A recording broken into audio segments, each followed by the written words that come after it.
तमिलनाडु की राजनीति में इन दिनों हर घंटे नया ट्विस्ट देखने को मिल रहा है।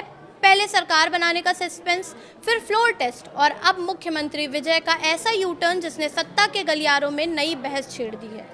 नमस्कार, मैं प्रिया श्रीवास्तव और आप देख रहे हैं न्यूज़ 18। फ्लोर टेस्ट में शानदार जीत के ठीक बाद थलापति विजय ने अपने ही फैसले को पलट दिया। टीवी की सरकार ने मुख्यमंत्री विजय के करीबी ज्योतिषी राधन पंडित वेत्रीवेल को ओएसडी यानी विशेष कार्य अधिकारी के पद पर हुई नियुक्ति वापस ले ली है। हैरानी की बात यह है कि सरकार ने उनकी नियुक्ति का आदेश सिर्फ एक दिन पहले ही जारी किया था। अब सवाल उठ रहा है कि आखिर ऐसा क्यों हुआ कि विजय सरकार को इतनी जल्दी बैकफुट पर आना पड़ा।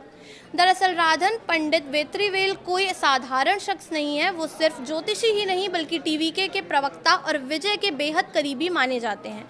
बताया जाता है कि विधानसभा चुनाव में विजय की बड़ी जीत की भविष्यवाणी भी उन्होंने ही की थी। इतना ही नहीं, 4 मई को जब चुनाव परिणाम आ रहे थे और टीवी के जीत की ओर बढ़ रही थी, तब विजय से मिलने वाले पहले लोगों में भी वेत्रीवेल शामिल थे।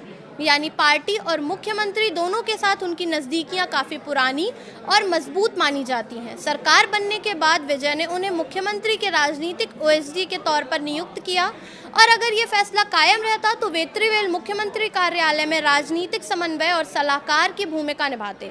लेकिन जैसे ही ये नियुक्ति सामने आई, विपक्ष ने हमला बोल दिया। सिर्फ विपक्ष ही नहीं बल्कि टीवी के सरकार को समर्थन देने वाले कुछ लोग, सहयोगी दलों ने भी इस फैसले पर सवाल उठाए।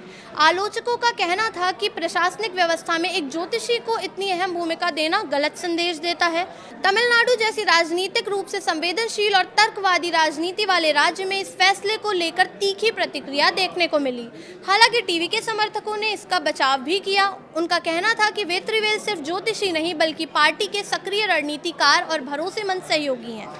टीवी डिबेट से लेकर चुनावी प्रचार तक उन्होंने पार्टी के लिए अहम भूमिका निभाई है। लेकिन बढ़ते राजनीतिक दबाव के बीच आखिरकार विजय सरकार को अपना फैसला बदलना पड़ा।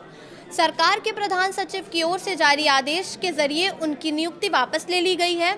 अब इस पूरे घटनाक्रम ने नई बहस छेड़ दी है। कई सवाल खड़े हो रहे हैं। क्या विजय सरकार ने शुरुआती दिनों में ही राजनीतिक दबाव के आगे झुकने का संदेश दिया है? और सबसे बड़ा सवाल ये है कि क्या थलापति विजय को अब रियल लाइफ की इमेज से निकलकर पूरी तरह रियल पॉलिटिक्स के हिसाब के फैसले लेने होंगे?